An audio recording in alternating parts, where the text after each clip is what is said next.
예, 안녕하셨습니까? 우리 동네 해설사의 노원구 이야기. 오늘은 당연천의 지류 마전내를 아시나요? 이런 제목으로 이야기 나눠보도록 하겠습니다. 자, 우리나라의 많은 강들 중에 흔히 10대 강 이렇게 얘기하면 가장 긴 강으로 꼽는 게 압록강이 되겠고요. 그 뒤에 두만강, 낙동강이 이어서 네 번째의 길이를 자랑하는 것이 바로 한강이 되겠습니다. 이 한강은 태백산 쪽에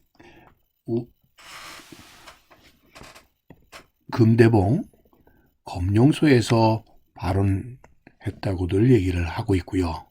자, 이곳이 서해안으로 흘러드는 데까지 수많은 지천들이 모여서 결국 서울의 한강으로 시내를 관통해서 결국 서해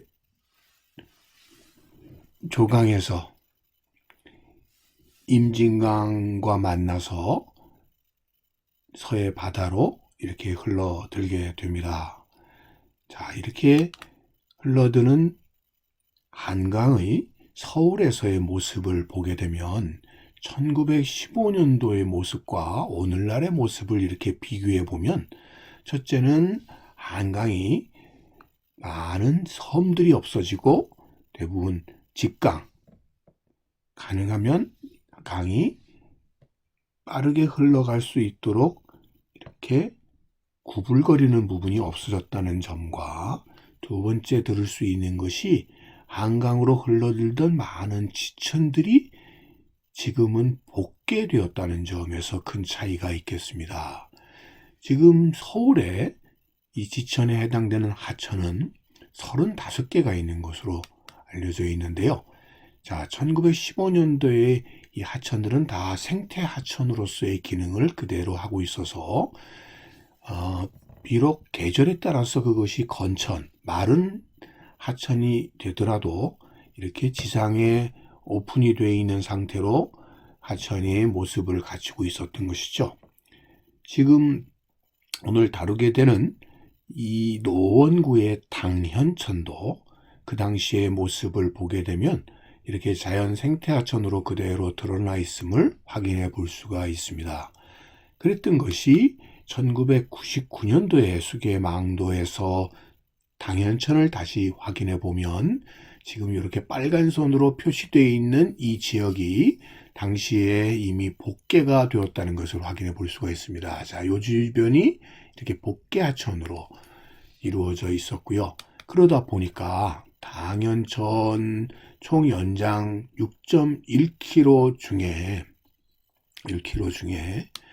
대부분이 이렇게 복개되어서 다른 용도로 사용되게 되었고요. 뿐만 아니라 지금 이 당현천의 지류로서 들을 수 있는 이 마전내의 경우는 이렇게 살아있었던 마전내가 지금은 완전하게 복개되어서 사실 마전내의 존재조차 우리가 알기 어렵게 되었다는 것이죠. 당현천이 복개되었을 때 주로 사용이 된 용도는 도로라든지 아니면 지하철 역사라든지 주차장 등의 용도로, 주로 공공연도로 이렇게 사용이 되게 되었고요. 당현천과 합류되는 이 지천이었던 마전내의 경우는 완전 복개돼서 그 자체를 좀 찾아볼 수가 없게 된 것이죠. 그래서 당현천의 경우 이렇게 복개된 부분들은 도로, 주차장, 공공건물 등으로 이렇게 사용되게 되었다는 거죠. 그러다 보니까 자, 이렇게 생태하천이 복개되면서 하수관로와 같은 형태로 이렇게 복개가 되어서 그 위는 도로로 사용이 된다든지 이렇게 되게 되었고요. 실제로 하천은 우리 눈에 보이지 않고 지하 관로에 묻혀져 있다 보니까 이렇게 맨홀 뚜껑이라든지 이 하수관 뚜껑 등을 통해서 도로 위에서 그 흔적을 우리가 확인해 볼 수밖에 없는, 그래서 이제는 주로 도로화된 이 하천 위에 있는 이런 하수 뚜껑을 통해서 이쪽으로 물이 흘렀다, 하천이 흘렀다 하는 것을 짐작해야만 되는 상황에 이르렀다, 이렇게 보시면 되겠습니다.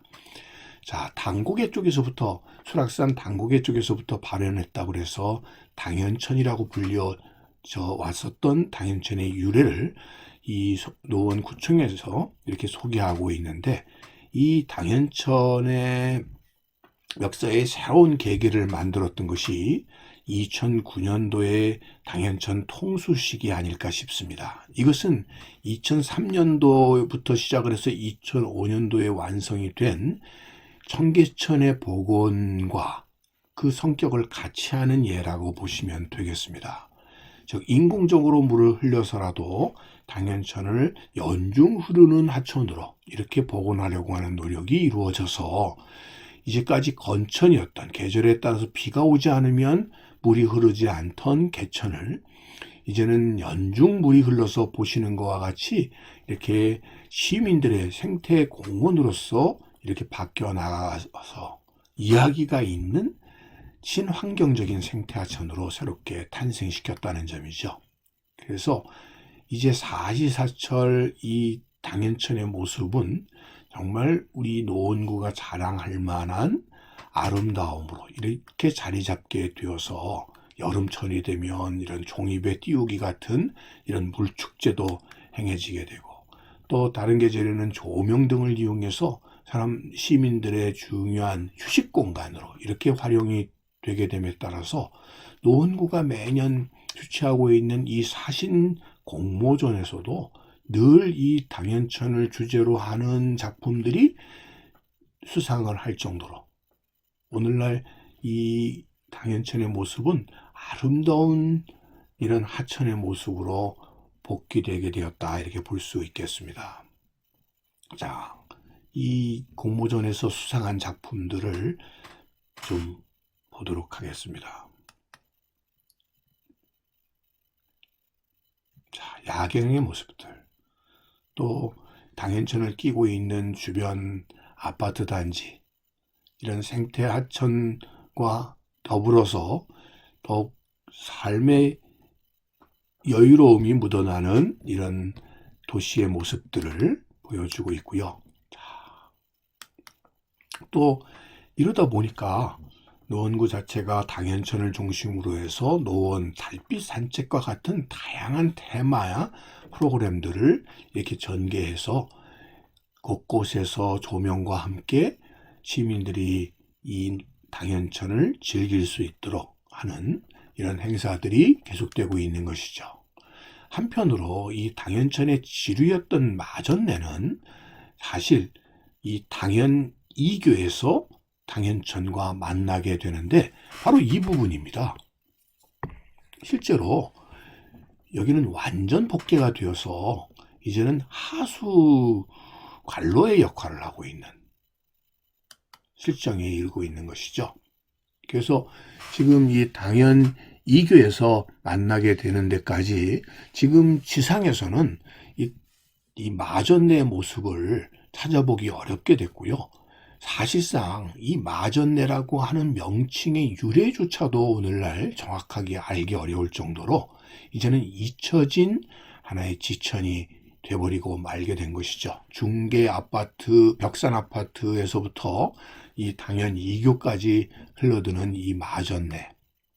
그러다 보니까 대부분 하천으로 바뀌어서 지금은 그 흔적을 알 수 있는 것은 좀 전에 당연천 때처럼 복개된 하천이 주로 이용되고 있는 도로 등의 이 맨홀 뚜껑을 통해서 하수 관로화된로 유입되고 있는 마전내 흔적을 알 수밖에 없는, 자, 그런 의미에서 사실 이 마전내라고 하는 것 자체가 잊혀졌지만 이제 서울의 하천이라고 하는 것 자체가 사실 알고 보면 우리의 일상생활의 터전을 말해주는 하나의 삶의 공간의 역할을 했을 뿐만 아니라 이 서울을 살고 있는 사람들에게 활력을 주는 중요한 생태 공간으로서 이 수생 생태의 중요한 보호가 되는 것이 바로 하천이라는 것이죠.